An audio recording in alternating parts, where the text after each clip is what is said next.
Agriculture sector of Pakistan, this is my topic, and dear viewers, you should know that before this I have delivered one lecture, and that is lecture number 11 on agriculture sector of Pakistan.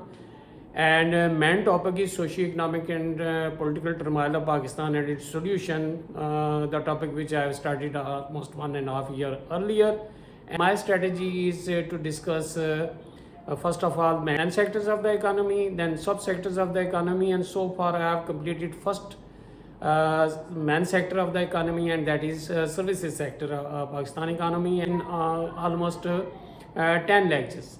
And this is the second one lecture on agriculture sector, and in lecture number 11 or the first lecture delivered on agriculture sector actually covers its role, subsectors, and present status of agriculture sector. And in this lecture we are going to discuss the steps taken by different governments for the improvement of this sector right from 1947 and onward until now.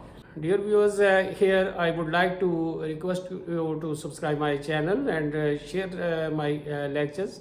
These lectures are very useful for the students, teachers, and especially for CSS and PMS aspirants. Anyhow, let us switch over to the lecture, but here let me share with you that I am Professor Shakeel Abbasi. Today is 11th December 2025. It is Thursday, and time is 35 minutes past 6 p.m. Let us start the debate, that is what steps government of Pakistan has taken to improve agriculture sector. I classify these steps into two, early steps and recent steps. In early steps, we see different programs of the government for the agriculture sector. Regarding this, first of all, let me discuss land reforms. We see 3 land reforms introduced in Pakistan. Land reforms are 1959, then 72 and 77. Land reforms after 1959 were introduced by military dictator General Ayub Khan, and 2 land reforms 72 and 72 by elected Prime Minister of Pakistan Zulfikar Ali Bhutto. Objectives of the purpose of 3 land reforms is same, that is socio-economic and political justice, increase in the employment opportunities, increase in the personal and national income. That's why there are different, that is the acquisition, how the land was acquired, how it was distributed, how it was compensated, and what was the impact. These are different dimensions which need a full-fledged lecture, and I promise to deliver a lecture on green land reforms and green revolution and other subject, because this lecture would become very lengthy. Anyhow, land reform means redistribution of the land among the masses by taking extra land from the feudal lords and distribution among the landlords, tenants or the peasants. So this happened, and regarding this seeding, irrigated and unirrigated were fixed like 1,500 acre, and then it was reduced in 72 to 500 and 300, then now 300 and 150 in 1977.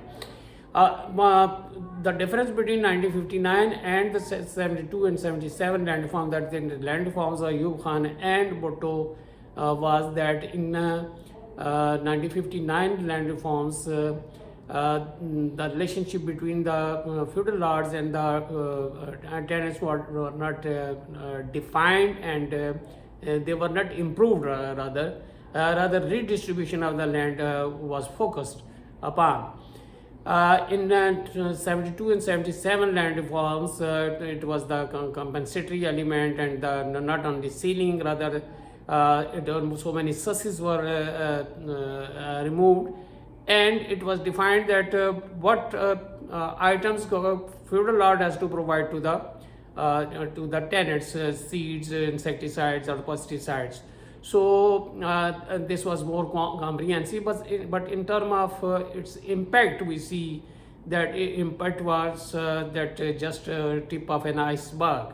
Negligible impact on the employment, GDP, anyhow. But We see very high growth rate in agriculture sector. On the average, we see 11% growth rate in agriculture sector, but it was shattering for the feudal lords as well, and it was shocking for feudal lords that this can be done. So this was alarming for feudal lords. This was the only impact. Otherwise, we don't see tremendous or tangible actually impact on agriculture sector. But this is the criticism.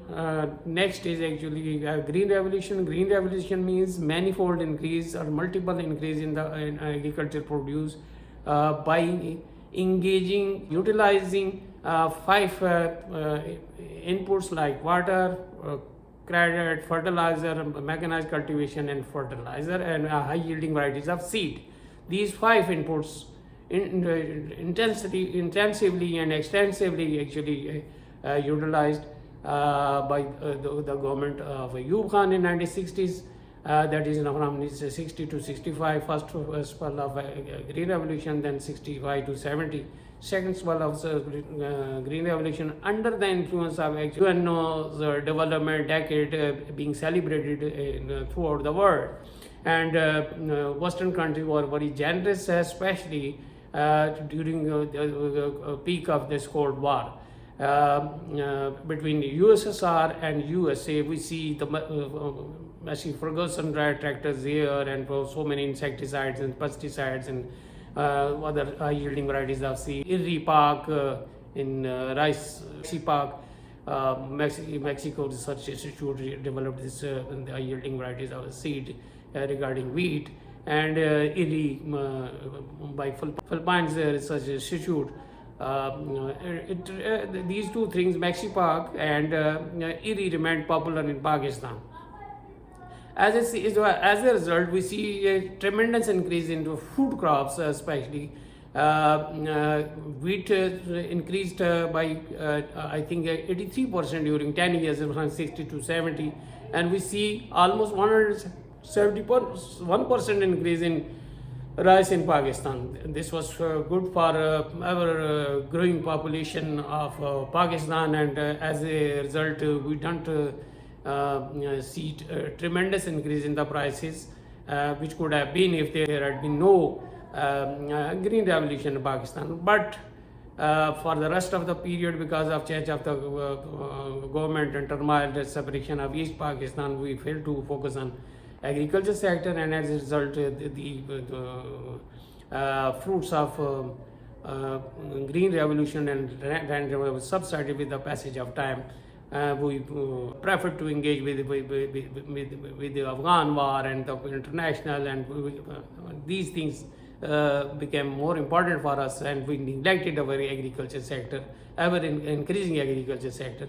That's why our agriculture sector is very poor, very sick. Next is institutional development. Institutional development in 1961 for the provision of credit to agriculture, specialized credit institution, Agricultural Development Bank of Pakistan, and one bank for industrial development, IDBP, was introduced by Ayub Khan in 1961, and it is still working, and now its name is TBL Zaridrakati Bank of Pakistan, and it is providing almost 118 billion rupees annually to the farmers, farm and non-farm activities.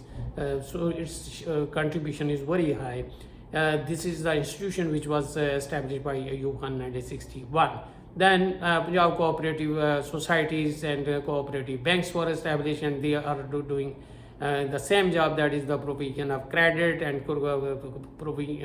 consultation and all the other things for the establishment, for the purchase of the seeds, for the purchase of fertilizer, for marketing and different activities, and especially provision of credit to the cooperative society is very useful, because they develop the idea of self-help.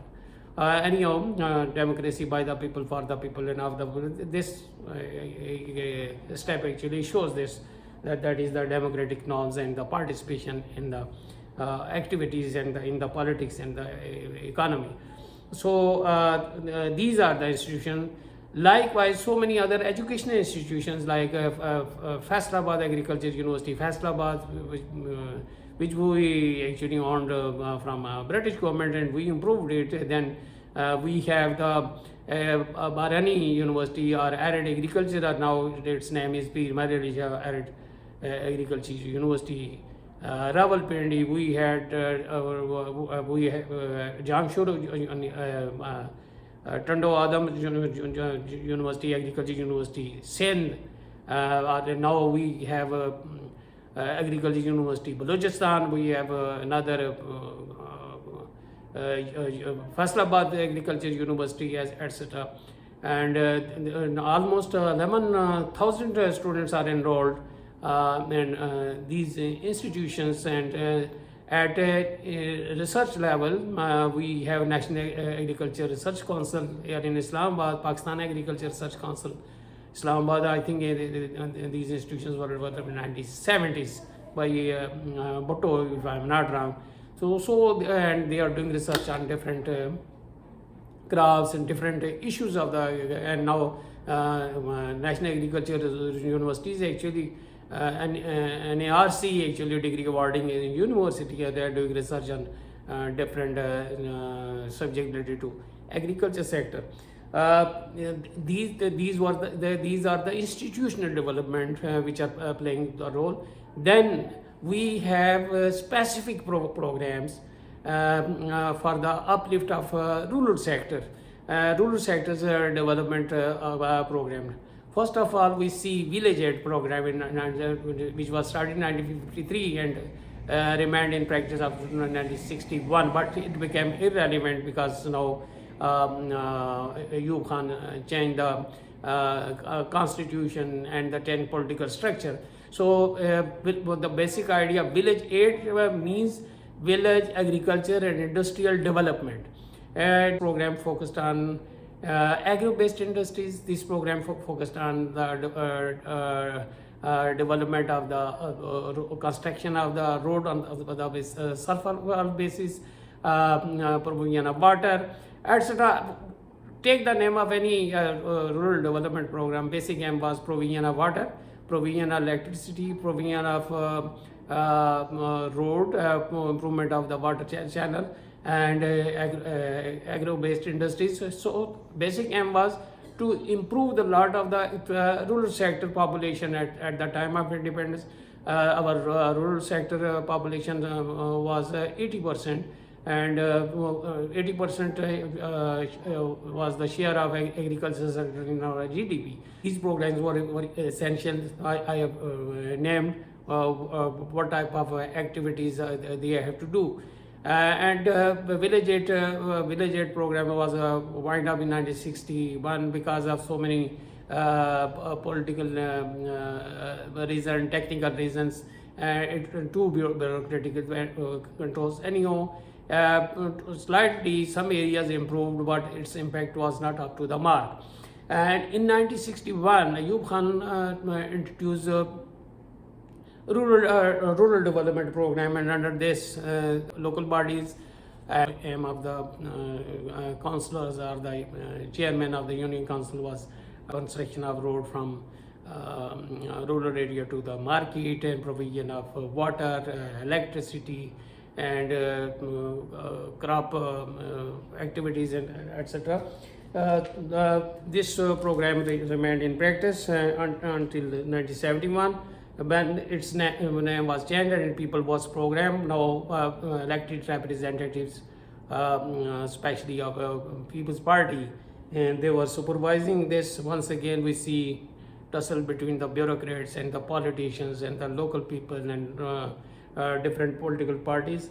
Anyhow, people's participation was assured in project on sulfur basis.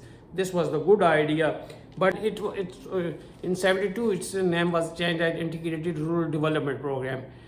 Different departments were integrated, and different even health, education, and etc. development of school, etc. This was included. Then when martial law came in during the Zia period, it was Aga Khan Rural Development Program in 1981, which replaced these programs. And main purpose was same, that the people's participation and development of rural sector, jobs, income, etc., economic activity, participation. Then in 1997, NRSP, National Rural Sport Program, we see this was a program which was encouraged and developed, and we see the 5-point program of Junejo Saab of 1985, I think, onward, which was very popular program. Overall impact was that now we are having relatively good infrastructure and good school access, health access, dispensaries, basic health units, electricity, water availability. This has improved, no doubt. There is not 100% improvement, but 20%, 30%, 80%, 50% we see change, and agriculture sector has improved because of this rural sector development programs, and these programs are still going on. Rather, during the period, the nature and structure of legislators has changed. Now they take the vote on the premise of developing roads, making or constructing new roads, or the electricity and the health facility, education facilities. So their basic aim is provision of these facilities, not legislation as well. So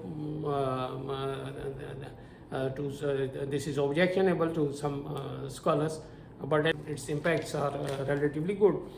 Another program which is very important, that is electrification. At the time of independence, our electricity generation capacity was hardly 150 megawatt. Most of the area of Pakistan was devoid of electricity, and now 80% of our rural sector is electrified. And in recent years, we have switched over to alternative energy resources, that is solar energy, wind energy, which is less costly in terms of pollution and in terms of bill or the money and financial cost. So we see solar tube was the introduction of solar tube was in a rural area, and as a result we are having thousands of solar tubes in the market. So these are useful for the farmers and for the environment as well. Another step, spot prices. Spot price means the price which is announced by the government before harvesting of that crop takes place. It means that if price of that produce falls from that price level announced by government, then government purchases at that price level. In case we see more supply, bumper crop, definitely more supply means that the price of that crop would fall. Suppose I cannot recall that what is the present spot price of the wheat.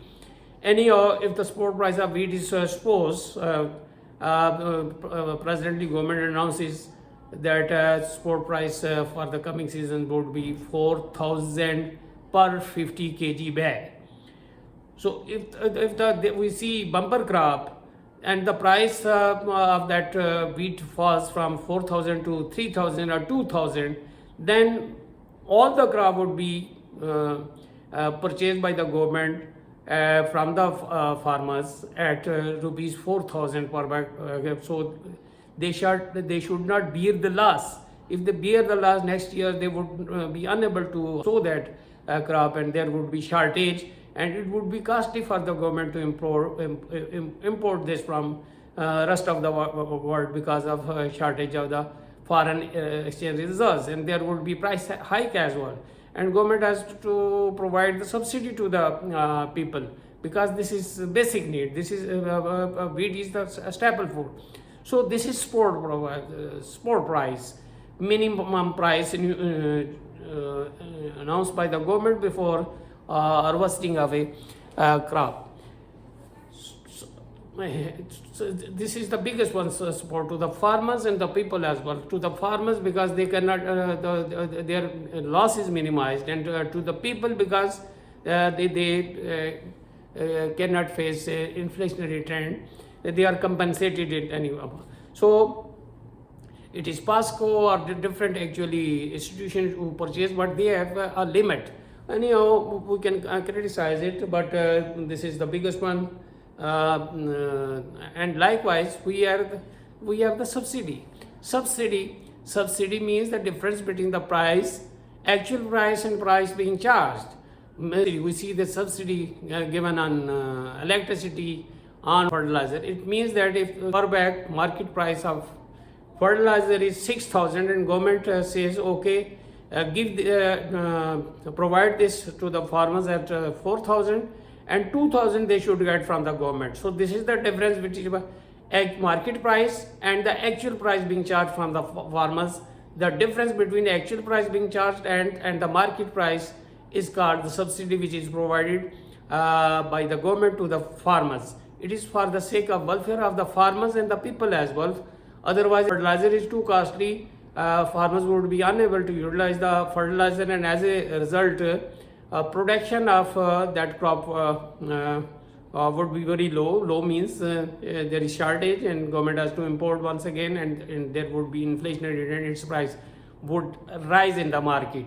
So we quote here that here in the annual budget 2024-25, I think 3 or 4 billion rupees have been allocated for subsidies, and out of this, almost 85% subsidy is being given to energy agriculture sector. And the another step is that writing of the loans because of inclement weather, harsh weather, government announces to write off the loans of the. So this is the biggest one relief to the farmers in recent years. We have observed this year during the month of July, terrible flood in Punjab, in Sindh, and KPK, and Balochistan. As a result, I think that more than $60 billion loss we have to bear. So government provides compensation to the, so this is biggest one, help of the government and step of the government. Likewise, we see development of cold storages. In 1973, it was PASCO, Pakistan Agriculture Storage and Services Corporation. It is publicly limited company. Share of government is 25%, and there are almost 500 silos, mechanical silos, and the godowns and the raised platforms, and its contribution is very high. They purchase different commodities, especially food commodities. As I have discussed that at spot price, they purchase and they store and they provide this to the mill, especially wheat during off season, and as a result, price of that produce, especially wheat, does not rise in the market. Talked about the agriculture education institutions. National Agriculture Research Council, Pakistan Agriculture Research Council was established in 1970s. Then we see in 96 early period Faisalabad Agriculture University was Faisalabad, and then we have Barani University, RR University, Pir Mehar Rijaz University, Rawalpindi, and then Balochistan Agriculture University, Peshawar Agriculture University, Forest Academy or the Training Institute Peshawar, then Tanda Jam Agriculture University, and so many colleges, and there are 11,000 agri students, means students of fisheries, forestry, agriculture, agronomy, etc. Pakistan Agriculture Research Council, National Agriculture Research Council, they are doing research on different topics, and National Agriculture Research NARC has been developed into a full-fledged university, degree awarding university, and many students are doing PhD.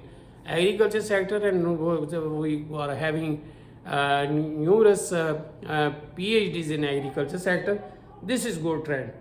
Now, second one is what recent steps in recent steps SIFC, Special Investment Facilitation Council, headed by President Field Marshal Asim Munir Saab, and different chief ministers, prime ministers, etc. And the basic purpose is to attract the foreign investment, to make investment in agriculture sector. This sector needs huge investment, and modern facilities are being provided regarding this. We see tremendous activity on input side and institutional level side. Like Pakistan, as we have discussed that in the main hurdle in the way of agriculture revolution is shortage of input, poor quality of inputs. Regarding this, machinery is very important, and regarding the SIFC is developing National Center for Testing of Agriculture Machinery. This is first time happening. 40 billions agriculture machinery is being provided at subsidized rate, and we see 40% increase in import of the agriculture machinery in Pakistan in recent years. Number two is water shortage. We see shortage of water. It is amazing that in Pakistan 93% water is being utilized for agriculture sector, 5 for home utilization and 3 for industrial use. So out of this we see 46 million acre feet shortage of water. This is being controlled by 33% reduction in wastage of water, which we lose because of conveying from one source to another, and addressing the water course lining, which are not meddled and being meddled, and a 30% reduction in this loss of water by utilizing modern irrigation system, that is the tripping, etc., refurbishment of irrigation system. And regarding the an allocation of 143 billion has been made in ongoing budget, that 2020-25 for the development of Moman, Dasu, Kuala, Ogi, and Swat, etc., dams and the rivers. And along with this, there is a project very important, hill torrents, wastage of water 19 million acre feet, and 7 million hectare of land would be sold, would be utilized, would be on 70%, KPK 13, and Punjab and Fata, etc., 7% would be beneficial. This is the ratio. 7 million hectare land could be irrigated with this 19 million acre feet of water, hill torrents water, which is which we are losing every year. Availability of credit. Credit is very important in modern era, and in recent budget, an allocation of 2.5 trillion rupees has been made, and this is the program, and this disbursement is very low anyhow. So, regarding this, ZTBL, Zarii Taraqiyati Bank, especially doing this in Punjab Cooperative or Target, etc., credit availability to the farm, and out of this five commercial banks are going to distribute 1,000 billion, 1 trillion rupees to the agriculture sector for different farm and non-farm activities. Non-farm is fisheries, livestock, and growth of livestock is very high. Tractor, harvester, threshers, etc. Anyhow, then we fertilizer is very important input. we have to, in case of some fertilizer, our dependency is very high, and natural fertilizer, compost of bio waste is being focused. Import of RFR during 2015-16 and 2024-21 increased by 45%. So this is very important that fertilizers are being encouraged. Offtake has come down because of inflationary trend, and government is providing subsidy on this. Next is seeds. Availability of yielding varieties of seeds. 35% of our total demand we are meeting at the moment. This is horrible, and 84% is being provided by, I think, public sector. There is a success story that 77 new agencies or the new companies has been registered regarding registration, testing and the certification of the seed. So this is good development. Plant breeding rights, PBR, plant breeding rights has been assured, and federal seed certification authority is being improved, and in Punjab we have this, and in KPK, Balochistan and Sindh they are being new agencies are being developed. Seed Technology Research Training Institute is being established. So this is the recent development. Next is disease. We see two main disease, PPR, that is sheep and goat plague, and this is, I think, Italian word or the French word, and then MD, foot and mouth disease. And regarding this AMR, antimicrobial resistance, is being focused, and Fleming Fund support, then Korean support, then British support for the surveillance with the, and then there is great collaboration. WA as World Organization of Animal Health, WAH, FAO, ECTAD, and special surveillance of transformation of disease across the border, and being surveyed. And in this respect, promotion of Codex AMR is being focused regarding preparation of food for the animal. UK provided 6.6 million pound for PPR. Korea provided $10 million for AMR. In case of foot and mouth disease, trace and traceability policies being followed. Feedlot fattening program, then National Veterinary Lab is being improved. We don't have a very modern lab. This is being modernized. Poultry disease animal laboratory for poultry disease, full-fledged, because poultry sector is very big sector. We see the increase in the production of poultry meat by 74%, and 1.5 million people, 15 lakh people are engaged, and its business is more than 1 trillion rupees. So we don't have full-fledged laboratory for poultry disease and being developed.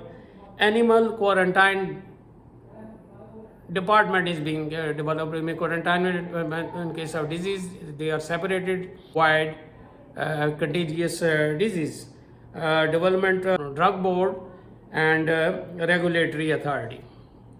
So, like human beings, these institutions, this is the institutional development I am discussing.